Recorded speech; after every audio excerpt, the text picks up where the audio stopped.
तो चलिए आज ये समझते हैं कि सरकार जब बजट में कोई वादा करती है तो वो वादा असल में कानून बनकर जमीन पर कैसे उतरता है। कभी सोचा है बजट भाषण में जो बड़ी बड़ी घोषणाएं होती हैं कि ये करेंगे वो करेंगे, वो सब असलियत में मतलब असली प्रोजेक्ट्स और स्कीम्स में तब्दील कैसे होती है?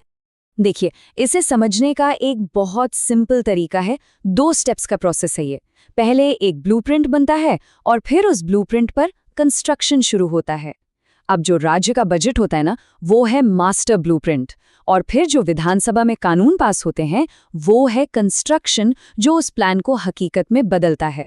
ठीक है, तो चलिए इसी में थोड़ा और गहरा उतरते हैं। शुरुआत करते हैं इस ब्लूप्रिंट से ही, यानी राजस्थान के 2026-27 के बजट से।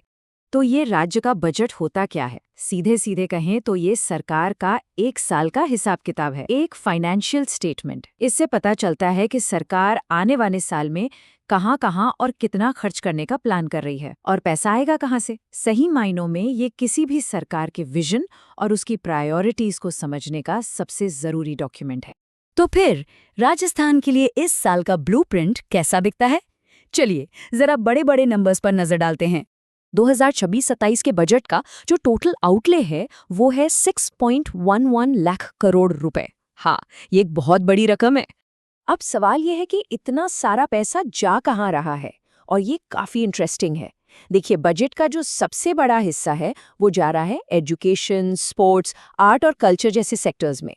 इन खर्चों को देखकर एक बात तो एकदम साफ हो जाती है, सरकार का फोकस है ह्यूमन कैपिटल, मतलब लोगों के विकास पर, इंफ्रास्ट्रक्चर पर और पूरे राज्य में पब्लिक वेलफेयर यानी जन कल्याण को मजबूत करने पर। तो ये तो हो गया ब्लूप्रिंट। अब आते हैं कंस्ट्रक्शन वाले हिस्से पर। चलिए देखते हैं कि कैसे कागज पर बनी एक योजना हकीकत में एक एक्शन बनती है। देखिए, सिर्फ बजट में घोषणा कर देना ही काफी नहीं होता।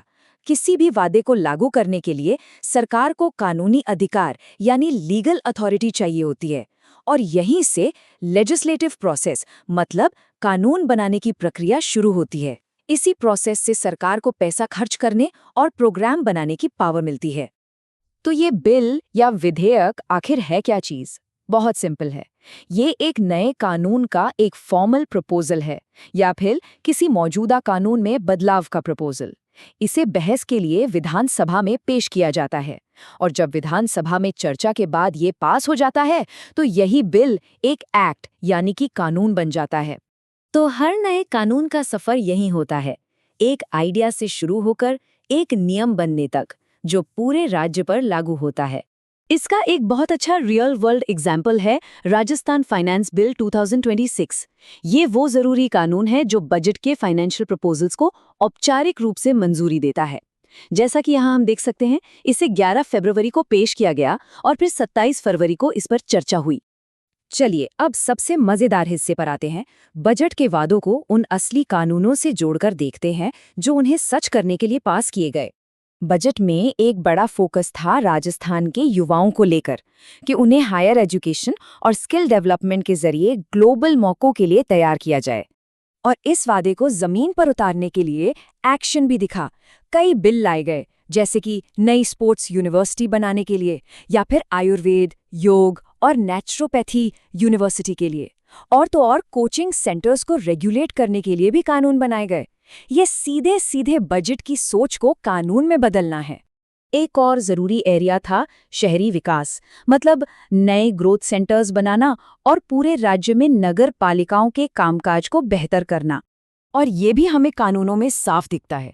बीकानेर और भरतपुर जैसी जगहों के लिए नई डेवलपमेंट अथॉरिटीज बनाई गईं और नगर पालिकाओं से जुड़े कानूनों में भी बदलाव किए गए।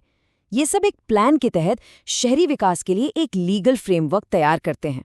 तो अब सवाल ये उठता है कि एक आम नागरिक के लिए बजट और इन बिलों के बीच का ये कनेक्शन समझना इतना ज़रूरी क्यों है?